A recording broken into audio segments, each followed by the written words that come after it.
Me doctor Dilip Jaiswal, principal GM Vedak institute of technology Tala, Raigad जिल्हा। मला त्या कुठल्याही प्रकारचा असा हे नव्हता की सिम्पटम्स होते की मला हार्ट अटॅक वगैरे काही येईल किंवा काही होईल।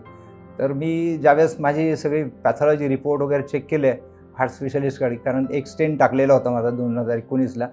तर त्यानंतर मी चेकअप रेग्युलर करत होतो, पण पॅथॉलॉजी रिपोर्टनी मला बायपास लागेल हे मला कळालंच नाही। मी मुंबईच्या बऱ्याच डॉक्टरांना विचारलं, मुंबईच्या बऱ्याच डॉक्टरांनी मला फिरवलंसुद्धा आणि वेगळं मिसगाईडसुद्धा केलं। पण इथं आल्यानंतर ज्यावेळेस मी डॉक्टर पुराणिक सरांना मी भेटलो त्यावेळेस, कारण मी गुगलवर सर्च केलं होतं की जी टेक्नॉलॉजी आहे बायपास, नवीन टेक्नॉलॉजी, त्या याच्यानी मला करायचं होतं, कमीत कमी वेळात मला रिकवर व्हायचं होतं। पण ज्यावेळेस सरांना भेटलो, सरांनी सगळी माझी स्टडी केली, रिपोर्ट बघितले।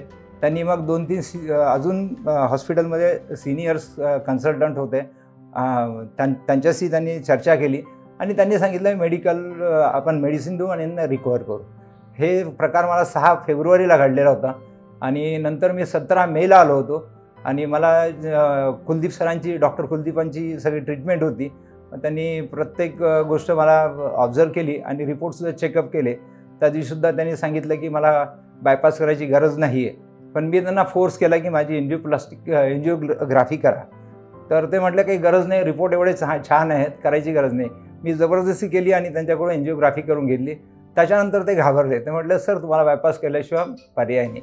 आणि एवढी चांगली सुविधा ह्या ट्रस्टची अशा ठिकाणी, म्हणजे संभाजीनगरमध्ये आपण इथं आलो आहे आणि अशा ह्याच्यामध्ये गरीब लोकांसाठी सुद्धा ह्या लोकांनी चांगल्या प्रकारे हे हॉस्पिटल सेवा पुरवलेली आहे।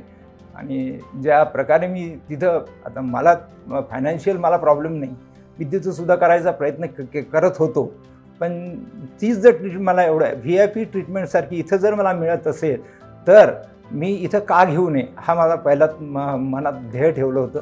आणि मी इथं आलो, सरांना दाखवलं, सरांनी टेस्ट केली आणि अप्रतिमरित्या सरांनी एकदम यांची ट्रीटमेंट जी आहे पुराणिक सरांची, खूप मेहनतीची त्यांची टीम, पूर्ण जेवढे डॉक्टर त्यांच्यासोबत आहेत, डॉक्टर देशमुख आहेत, डॉक्टर कुलदीप आहेत, नदीम आहेत, डॉक्टर कुमावत आहेत, हे लोक एवढे अप्रतिम सेवा देत होते। प्रत्येक अर्ध्या तासासाठी ते अटेंड करत होते। डॉक्टर गोविंदसुद्धा मी विसरलो, ते सुद्धा होते। आणि इथल्या जेवढे काही सिस्टर्स आहेत, जे काही वॉर्ड बॉय आहेत, एवढी चांगली अप्रतिम सेवा, इतकी स्वच्छता कुठंच मला वाटत नाही की अशा कमी दामामध्ये, अशा कमी पैशामध्ये मिळू शकते आणि एवढं चांगलं ऑपरेशन करू शकतं असं मला कधीच वाटत नाही। त्यामुळे सगळ्यांनी अशा संधीचा फायदा घ्यावा आणि निश्चितच अशा हॉस्पिटलला ॲडमिट करावं आणि चांगल्या सोयी इथून उपलब्ध करून घ्याव्या।